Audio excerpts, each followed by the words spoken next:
When the earth starts to shake, it's already too late. When the song echoes through the mountains, know it is the sound of death. You can run, but you can't hide, for he sees all! Hello and welcome, my fellow hunters. Join me as we open the tome of monster lore, ecology, and history. It has been too long since we have browsed these pages, and now our gaze is firmly fixed on Shara Ishvalda, the earth-singing dragon, or... the old Everworm. Thank you, Commander. Yes, we have a lot of cool info on Shara now. Thanks to the Iceborne lore book, Shara Ishvalda has never been more illuminated. An enigmatic final boss, and certainly one that I think is, gonna go down in Monster Hunter history. For firstly being, really creepy tree demon eye stare camera, and also the other side of him more along the lines of, "Me neighbours are always listening to really loud drum and bass, whether they like it or not." Seriously guys, T-Common Shack, 10 out of 10. You need to check him out. So, where to begin? Well, Iceborne was all Shara Ishvalda, baby. Yes, indeed, the region itself of Hoarfrost Reach, the icy plains, the snow-capped mountains, all of it used to be volcanic. It used to be warm and beautiful. Although ice is beautiful in its own kind of way, but it certainly painted a very different picture. However, Shara Ishvalda's simple existence terraformed the land. He is comparable to a natural disaster, as elder dragons tend to be, but in his case, he warps ecosystems by simply passing through them. And indeed, here, that happened. He felled the volcano, caused it to crumble in on itself, losing the source of heat that kept the area temperate. It then fell into the cold grip of ice, and forever became the Hoarfrost Reach. So even to begin with, the very world in which we inhabit in Iceborne is courtesy of Shara Ishvalda. It burrows through the rock, very rarely emerging, and while doing so, rocks themselves, boulders, stones, stick to it. They adhere to it, thanks to a special liquid that it secretes. This is what creates that golem look, that hardened shell, that behemoth of a tank of unstoppable fury. This is not a defense mechanism. It is purely happenstance for how he goes about passing through the crust of the earth. Shara Ishvalda has no natural predators. I know what you might be thinking. Watch out, watch out, watch out, watch out! Here's the cover! However, Ruiner Gigante, while definitively powerful, only struck a wounded Shara, and we cannot begin to know if he would have stood a chance to begin with. All evidence points to no, though of course he would never stop from having a good go at it and a good old scrap. Shara simply kind of rolls with the boulder, as it were. The boulder's gonna win this! And accepts his rocky outer coating and doesn't really feel the need to get upset, to get aggressive until it's been cracked through, as that's an indicator that whatever it's facing actually has some power. But, of course, the strength of Shara Ishvalda comes from its song.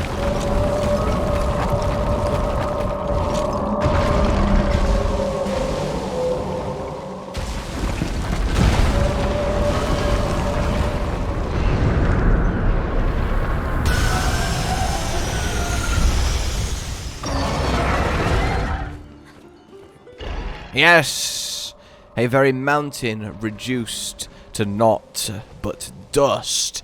This is his method of both moving through the ground and of combating any threats. It is unknown what prey Shara Ishvalda hunts. His teeth are indicative of a non-flesh diet, grinding molars over the piercing fangs that would be indicative of a meat eater. But whatever he finds his nutrition from, his ability to generate concentrated vibrations is key in acquiring it. See, he commands a process known as fluidization, or soil liquefaction, the process of concentrated vibrations and air in a fine, sandy-like substance, or, sometimes literally sand, turns it into essentially water, passing your hand right through it as if, well, liquid. In Shara's case, it's turned up to 11 and works on solid stone, immediately gooping it up to, well, trap and disorientate enemies, create tunnels, and carve through the land. This has been known to happen during earthquakes, where buildings have collapsed just from the vibration completely ruining the integrity of the ground they're built upon, and with the foundations quite literally crumbled away, the rest has nowhere else to go but down. It is a terrifying power, and is the reason the legend of the old Everworm is so revered, as quite simply wherever he chooses to pass, the literal land itself will collapse, terraform, and change behind him, and bottom line, there's really not a right lot you can do about it other than somehow track him down and slay him. However, that's much easier to say than do. It is very reclusive. The hunters were very lucky to track him to the Isle of Origin thanks to working out the seismic patterns of his activity. Without that clever thinking, he could remain undetected, well, forever. It is massive, it is powerful. Yes, slow, almost lethargic, especially encased in rock, but even still, when in its more true form, it is covered in hardened plates twisted up, and is plenty happy to rake with its wingtips that have evolved for clawing through the earth more than flying above it, swipe with its mighty clawed hands, and even bite with its gaping maw. But of course, one always must guard against its pressurized vibration air cannon loaded tendrils that can be fired individually, aimed individually, and combined into a mighty cannon. Of course, the ultimate attack then of Shara Ishvalda, his final gambit, his most powerful onslaught, a ball of condensed, powerful, churning, cutting wind that maintains its shape long enough. Wait a minute!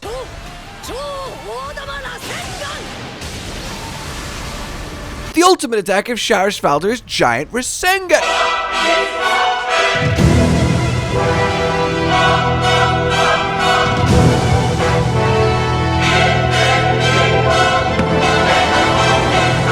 No, it actually does have a name now, revealed to be, and are you ready for this? The Imperial Lotus Kalpa Cannon! And that is just magnificent. It bores into the earth upon landing, churning it up, and then the pressure exploding it outwards, sending rock and, well, just death flying in its wake. It is a merciless attack, and one that is very hard to get out of range of, at least, technically speaking, in the actual hunt. It's quite easy. And that word Kalpa is definitely key. See, Shara Ishvalda has this Hindu or Buddhist connotations to him. A mythical air and distinct inspiration from that culture and belief, from that mythology. It has this inner peace, this almost cosmic awareness symbolism, and of course that is represented, hinted at, not just in his armor design, which speaks to all of that, but his actual eyes. Yes, the eyes. No explanation has been officially given as to how he knows. We are your eyes. We are your... But knows he does. You see, in truth, Shara Ishvalda's eyesight is very poor. It is acclimated and evolved to a life underground. Its eyes are dull and cannot see, well, barely anything. However, when pushed too far, they do open. But they don't open to look at its aggressor. They open to look at the true threat to it. You the hunter. See, Shara, at least in implication and the themes of its design, has this sense that what truly is putting it in danger is not the hunter, but that which controls the hunter. And that eerie, subtle, yet definite hint at just how much is going on behind this tree demon is one of the most striking things ever given to a monster.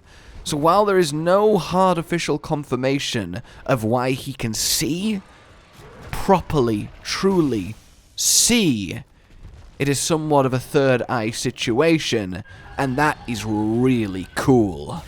And indeed, the chief way it senses the world around it is its forehead. The crest that is adorned there is its primary sensory organ, and that forehead is where the third eye would be located if it quite literally had one in the traditional sense. And that third eye allows you to see that which normally is unseen, and that so beautifully ties together, doesn't it? In fact, the literal definition of the third eye is as follows: a mystical invisible eye, usually depicted as located on the forehead. This provides perception beyond ordinary sight. So we have a monster that can see you, the human, past the screen, in your true self. Hell, Shara even has a literal marking in the middle of his forehead where the third eye is traditionally represented with a marking, and I don't think that is a coincidence. As a little side note that, yeah, the monster design and how everything is thought through in Monster Hunter really is just impressive. In any case, we have then Shara Ishvalda that is supposed to be a earth dragon represented in Monster Hunter, a golem dressed in stone, a botanical Buddha body, and that is really what we got, with the twist that its song is just the act of its vibrations doing what they do best, as they convert the very ground to mush. Even the arena itself expanding as he destroys layers of rock, as he gets more and more angry at your presence, and the sun slowly setting in the background as you see other mountains crumble just from the sheer aftershocks of your fight with him. It truly is set up to be one hell of a climax, and that I think it certainly achieved. There's not much more to say, sadly, about Shara Ishvalda.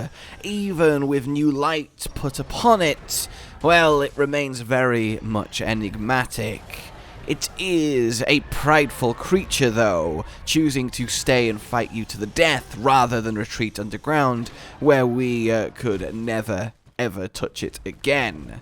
One thing I would perhaps speculate upon, though, is with it being the concept of a earth dragon within Monster Hunter, I think that makes it even more likely that perhaps Shara is a representation, or perhaps the identity, of one of the 5 dragons of creation that became the various parts of the Monster Hunter world according to the myth. You get introduced to it through the book in your room in Iceborne. It's what adorns the stained glass design. One of them became the Sapphire Star, which supposedly is Safi Jiva. And then, of course, Shara becoming the mountains or becoming the earth. It's something I speculated on a long while ago, but perhaps now I think it's something that is even more likely given what the design inspiration was for him.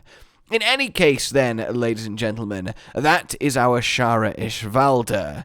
He is probably, I would say, one of the most memorable final bosses that has quite literally ever been in the series, and I think he definitely deserves that status too. He has had quite the impact both in and out of game, and while we very rarely do see final bosses again, he is definitely up there on the list for me for ones I very much would like to.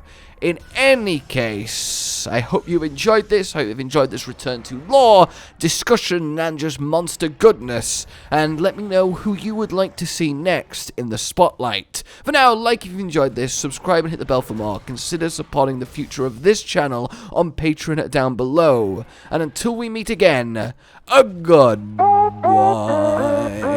Josh, Cotton, and Hollow with the videos, dropping the humor like a hammer on your tippy toes, bringing entertainment on a daily arrangement to take our insanity and turn it into entertainment. Yes, I said entertainment twice, to reiterate that it is nice to look into your faces on a mostly daily basis when you let us in your homes to make the whole world a stage. Goodbye.